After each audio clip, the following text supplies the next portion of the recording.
Assalamualaikum warahmatullahi wabarakatuh.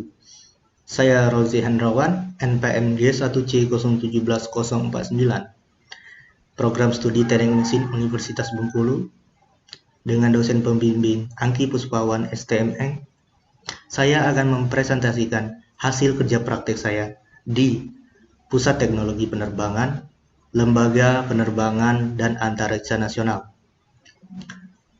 Judul KP saya yaitu Analisa Kekuatan Mekanik Komposit Karbon Vinyl Ester terhadap perendaman air laut dan air tawar dengan metode VARI, Vacuum Assisted Resin Infusion. Nah, rumusan masalah dalam pengujian ini, bagaimana perbedaan pengaruh perendaman air laut dan air tawar pada komposit karbon vinyl ester. Batasan masalah dalam pengujian saya ini, jenis serat yang saya gunakan adalah serat karbon twill. Resin yang digunakan yaitu vinyl ester. Metode yang dipakai metode vacuum infusion. Kemudian media perlakuan terhadap spesimen, direndam dengan air laut, direndam dengan air tawar. Ini akan menjadi acuan sebagai bahan pelampung pesawat N219 amfibi. Kemudian untuk pengujian ini menggunakan mesin uji UTM Tensilon RTF 2410. Tujuan dari pengujian ini membandingkan pengaruh perendaman air laut dan air tawar terhadap sifat mekanik komposit karbon vinyl ester. Nah, latar belakang saya melakukan pengujian ini yaitu Pusat Teknologi Penerbangan bekerja sama dengan PT Dirgantara Indonesia sekarang ini akan mengembangkan pesawat amfibi, di mana pesawat amfibi ini merupakan penyempurnaan dari pesawat N219, di mana pesawat amfibi bisa mendarat di air maupun di darat. Seperti yang kita lihat, pesawat N219 amfibi ini memiliki pelampung di bagian bawah pesawat. Nah, pelampung inilah yang akan diteliti dan diuji coba bahan-bahan apa saja yang cocok untuk pengembangan pesawat ini ke depannya. Bahan komposit yang tepat yang digunakan sebagai bahan pelampung tersebut.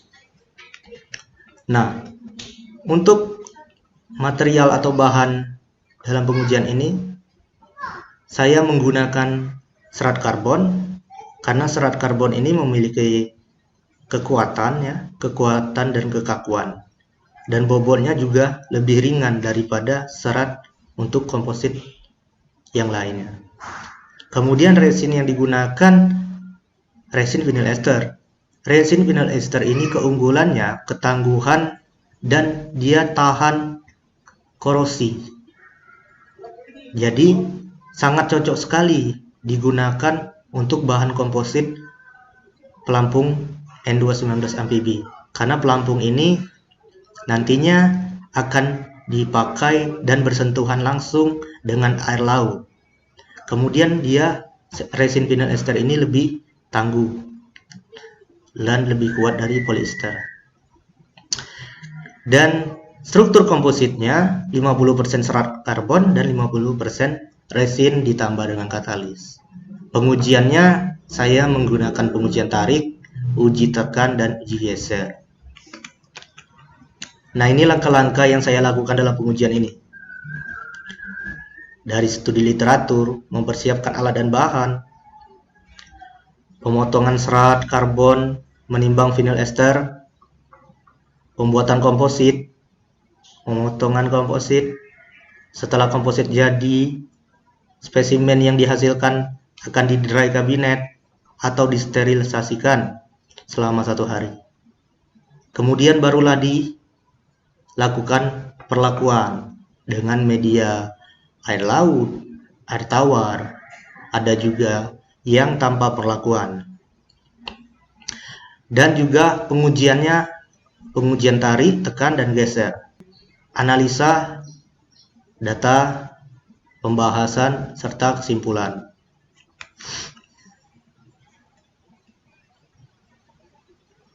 Nah, metode yang saya gunakan yaitu vacuum infusion, di mana vacuum infusion ini metodenya membutuhkan ruang kedap udara dalam proses pencetakannya. Nah, metode vacuum infusion ini lebih bagus digunakan daripada metode hand layup. Menggunakan vari metode vacuum infusion ini hasilnya lebih maksimal. Nah, ini langkah-langkah pembuatan komposit dan juga pengujiannya, dari pemotongan serat, menyusun lapisan serat, lalu dihubungkan dengan mesin vacuum infusion. Ini pencampuran resin dan katalis, barulah dilakukan proses vacuum infusion. Setelah komposit sudah jadi, maka dia akan jadi seperti lempengan-lempengan seperti ini. Maka lempengan-lempengan ini yang akan menjadi spesimen. Kita potong, pemotongan spesimen. Nah, hasil spesimen yang sudah jadi akan tampak seperti ini. Kemudian, untuk penyempurnaan pinggir-pinggir spesimen yang masih belum rapi, diamplas. Ini proses pengamplasan. Barulah proses perendaman. Setelah dilakukan perendaman, baru kita uji. Nah, ini hasil dari uji density, kemudian salinitas air laut menggunakan refraktometer untuk melihat kadar garam pada air laut. Nah, ini kenaikan berat spesimen uji tekan. Jadi setelah direndam dengan air laut dan air tawar, dia akan memiliki kenaikan berat. Nah, di air laut, direndam dengan air laut, dia naik sebesar 0,51%. Kemudian direndam dengan air tawar, dia naik sebesar 0,78% beratnya. Ini kenaikan berat spesimen uji geser. Dia untuk air lautnya naik 0,6%, untuk air tawarnya naik 0,96%. Nah, ini untuk uji tarik, pengujian tarik. Dapat dilihat grafik yang dihasilkan dengan 3 buah perlakuan. Ini tanpa perlakuan, ini air laut, dan ini direndam air tawar. Nah, bisa dilihat grafiknya di sini.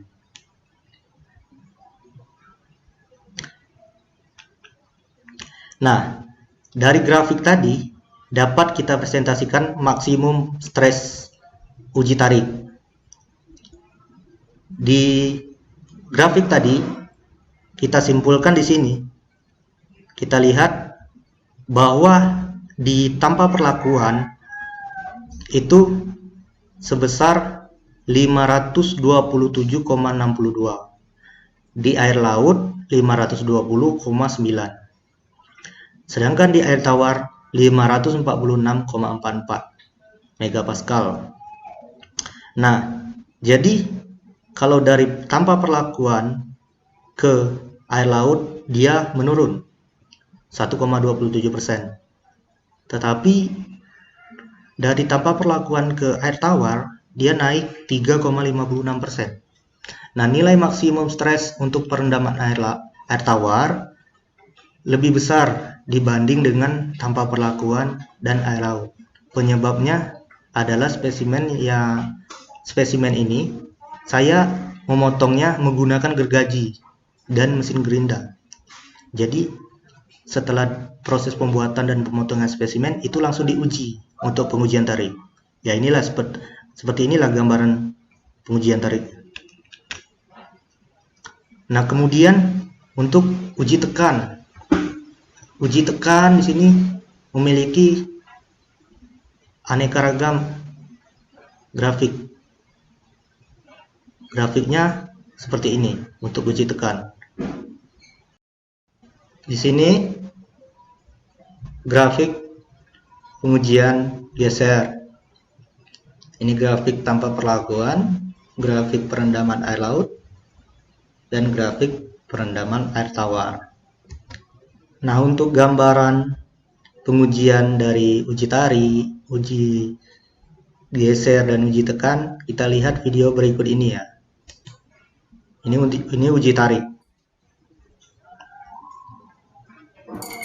Nah, spesimennya patah. Kemudian ini untuk uji tekan.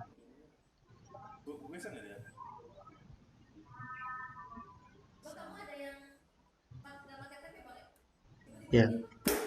Ya. Nah, ini untuk uji geser.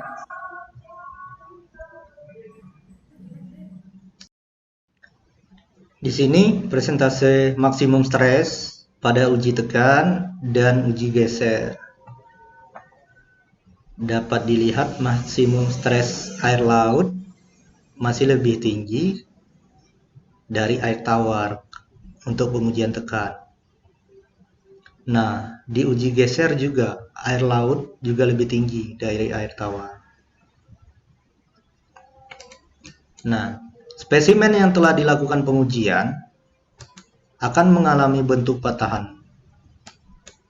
Bentuk patahannya itu, kalau untuk uji tarik ini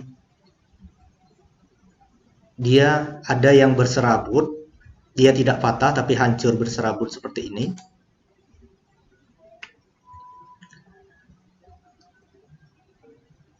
Dan juga ada yang patah di atas. Untuk pengujian tekan, rata-rata dia patah di bagian tengahnya. Ada yang patah langsung terpisah dari spesimennya, langsung patah. Ada juga yang cuma retak saja. Untuk kesimpulan, dengan perlakuan perendaman air laut dan air tawar selama 10 hari menyebabkan sedikit perbedaan maksimum point stress pada komposit karbon vinyl ester. Nah, pada pengujian tarik menunjukkan spesimen yang direndam air tawar itu lebih kuat dari spesimen yang direndam air laut, yaitu sebesar 546,44 megapascal. Nah, maksimum point stress untuk pengujian tekan dan geser itu menunjukkan yang direndam dengan air laut lebih kuat daripada yang direndam dengan air tawar, yaitu sebesar 110,79 megapascal dan 20,5 megapascal. Oke, terima kasih. Mungkin itu saja yang dapat saya sampaikan. Assalamualaikum warahmatullahi wabarakatuh.